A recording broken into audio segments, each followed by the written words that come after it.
샬롬 청년부 친구들, 한 주간 잘 지냈죠? 날씨가 완전 더워졌어요. 오늘도 잠깐 나갔다가 왔는데 땀이 범벅될 정도로 많이 더운 날씨가 됐는데, 우리 친구들 어디 있든지 더위 가운데도 잘 피해 다니고 건강했으면 좋겠어요. 코로나가 원래 이번 주까지 4단계 진행을 한다고 했는데 또 인원이 많아져서 2주간 더 연장이 됐다고 오늘 소식이 나서 계속해서 2주간 또 영상으로 예배를 드려야 될 것 같아요. 그래서 오늘도 영상으로 설교를 남기고 우리 친구들 어디에 있든지 꼭 건강하게 지내고, 또 궁금한 거 있으면 목사님한테 연락을 주길 바래요. 오늘 본문은 이사야 본문으로 말씀 좀 같이 나누려고 해요. 이사야서 46장 1절에서 4절까지를 같이 볼게요. 목사님 읽을게요. 벨은 엎드러졌고 느보는 구부러졌도다. 그들의 우상들은 짐승과 가축에게 실렸으니 너희가 떠매고 다니던 그것들이 피곤한 짐승의 무거운 짐이 되었도다.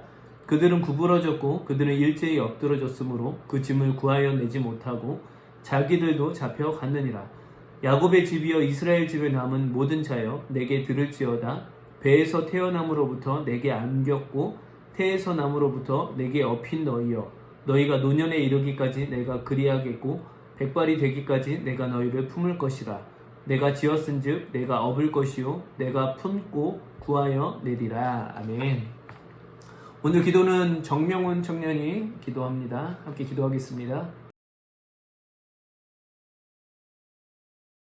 기도드리겠습니다. 하늘에 계신 우리 아버지, 코로나로 인해 힘든 상황 속에서 예배드릴 수 있음에 감사합니다. 세상 살아가면서 힘들고 지칠 때 주님 의지하길 바라 없고, 그런 상황 속에서 저희를 도와주시옵소서. 저희가 저번 주에 지은 죄를 용서해 주셨고 이번 한 주 살아갈 때 오늘 주시는 말씀 붙잡고 살아가길 바라옵나이다. 감사드리며 예수 그리스도의 이름으로 기도드립니다. 아멘. 오늘 설교 제목은 품으시는 하나님이라는 제목으로 말씀을 같이 나누려고 해요. 품으시는 하나님. 하나님에 대해서 오늘 좀 더 우리가 속성에 대해서 좀 구체적으로 말씀을 통해서 좀 살펴봅니다. 우리 친구들, 예수님께서 이 땅에 오신 이유가 뭐라고 생각해요? 예수님께서 이 땅에 오신 이유와 목적은 무엇일까?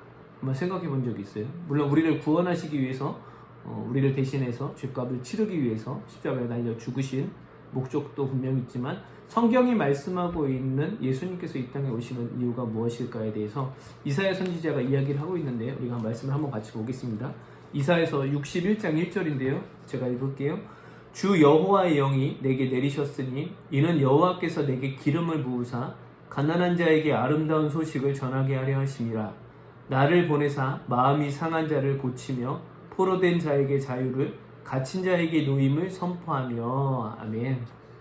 예수님께서 이 땅에 오신 이유와 목적에 대해서 이사야 선지자가 이제 예언을 하면서 이야기를 하는 거죠. 그 중에 이런 대목이 있습니다.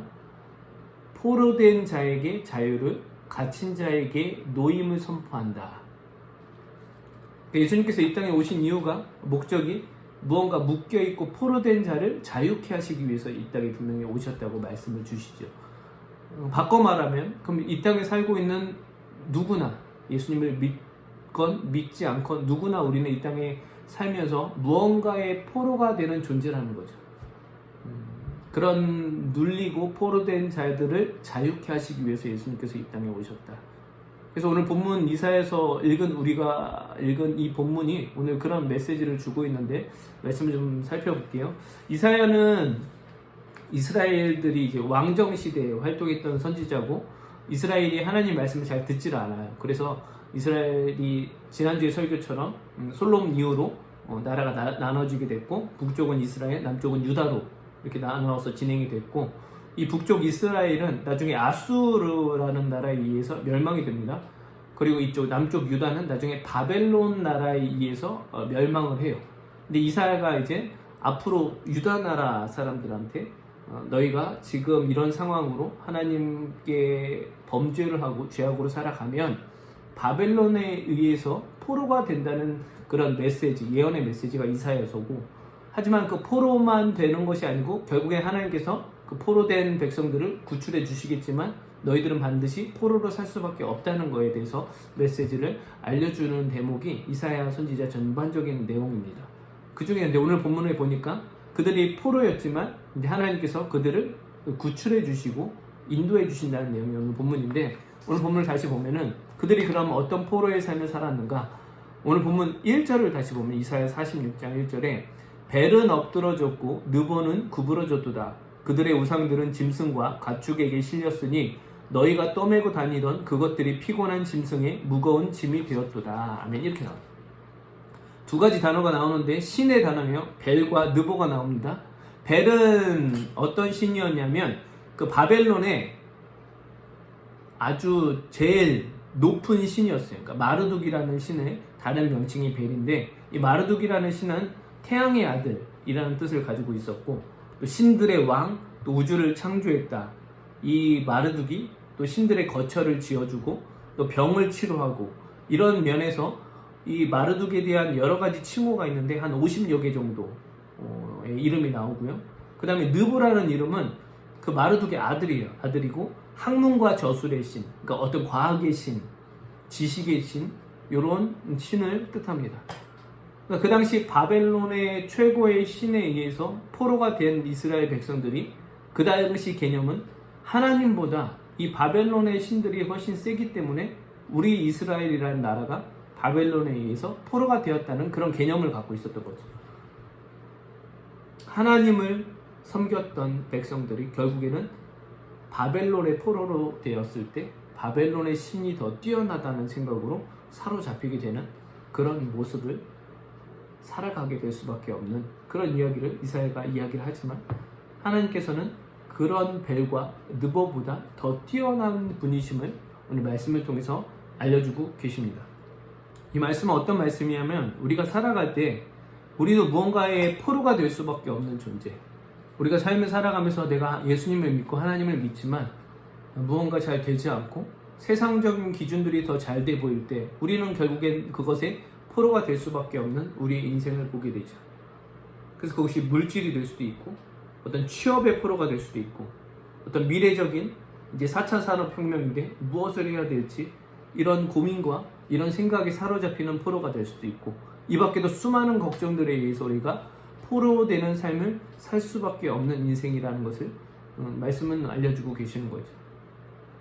그 바벨론의 그 당시 신 벨과 그 느보는 지금 시대에 이런 여러 가지 우리가 생각하고 걱정해서 거기 사로잡히는 그런 일들에 대한 우상인 거죠. 하지만 하나님께서 그런 우상들을 하나씩 하나씩 해결해 주신다는 것이 오늘 본문의 이야기입니다. 왜냐하면 그런 우상적인 가치관과 생각들은 결국엔 아무 도움이 되지 않는다는 것이 오늘 성경의 이야기인데, 말씀을 계속해서 함께 보겠습니다. 이사야 46장 6절 7절에 나오는데, 사람들이 주머니에서 금을 쏟아내며 은을 저울에 달아 도금장이에게 주고 그것으로 신을 만들게 하고 그것에게 엎드려 경배하며 그것들을 들어 어깨에 메어다가 그의 처소에 두면 그것이 서 있고 거기에서 능히 움직이지 못하며 그에게 부르짖어도 능히 응답하지 못하며 고난에서 구하여 내지도 못하느니라. 어떤 말씀이에요? 그런 우상들은 결국에는 살아있는 것이 아니기 때문에 우리에게 어떤 도움도 주지 못한다는 것이 성경의 말씀이죠. 그럼에도 불구하고 우리는 세상의 그런 가치관에 자꾸 기준을 두고 그 가치관이 우리 우상이 되어서 그것을 쫓아 삶을 살아갈 때가 많이 있습니다. 특히 대표적인 것이 물질이죠. 돈. 그럼 돈이 정말 많으면 무언가 다 해결할 수 있을까? 성경에 돈이 많은 사람이 무언가를 다 해결했다는 이야기는 없고, 그 물질이 결국 우상이 돼서 그에게 아무것도 하지 못함을 성경은 많은 부분에서 이야기를 하고 있는데, 마가복음에 목사님이 자주 예를 듣는 이야기죠. 혈루증 여인을 같이 볼게요. 마가복음 5장 25절 26절에 12회를 혈루증으로 알아온 한 여자가 있어 많은 의사에게 많은 괴로움을 받았고 가진 것도 다 허비하였으되 아무 효험이 없고 도리어 더 중하여졌던 차에. 어떤 말씀이에요?